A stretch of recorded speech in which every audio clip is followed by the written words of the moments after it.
Race के हवाले से इतना बड़ा इवेंट अपने बिस्मिल्लाहिर्रहमानिर्रहीम। सबसे पहले मीडिया का शुक्रिया, हम शुक्रिया अदा करते हैं अपने क़यादत बिलावल भुट्टो ज़रदारी साहब का और सीएम सिंध मुराद अली शाह साहब का, और ख़ास तौर पर जो है वज़ीर बल्दियात सईद गनी साहब का। उनकी हिदायत है। Commissioner Karachi, deputy commissioner Karachi साहब की भी हिदायत है।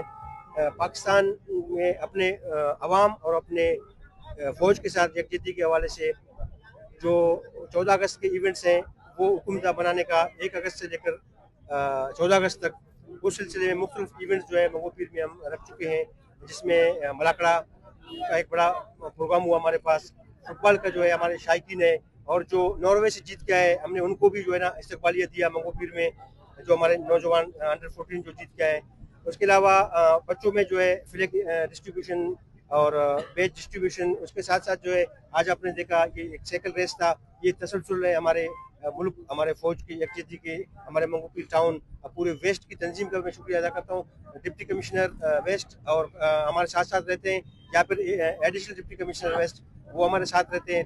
तमाम प्रोग्रामों का मॉनिटरिंग वो खुद कर रहे हैं। तो इंशाल्लाह ये 14 अगस्त तक हम आपको भी दावत देंगे, और इस मौके पर मैं अपने पूरे मुल्क में और मुल्क से बाहर रहने वाले जितने भी हमारे पाकिस्तानी भाई हैं उनको अपने मुल्क के सेलिब्रेट करूँगा, मुबारकबाद पेश करूँगा। उसके साथ साथ उनसे गुजारिश भी करूँगा कि बजाय बच्चों को बाजा दिलाने का उनको झंडे दिलाएं, अपने घरों पे झंडे लगाएं और अपने मुल्क का आज़ादी मनाएं और अपने घरों को चरागा करें। पाकिस्तान जिंदाबाद, पाकिस्तान पाइंदाबाद।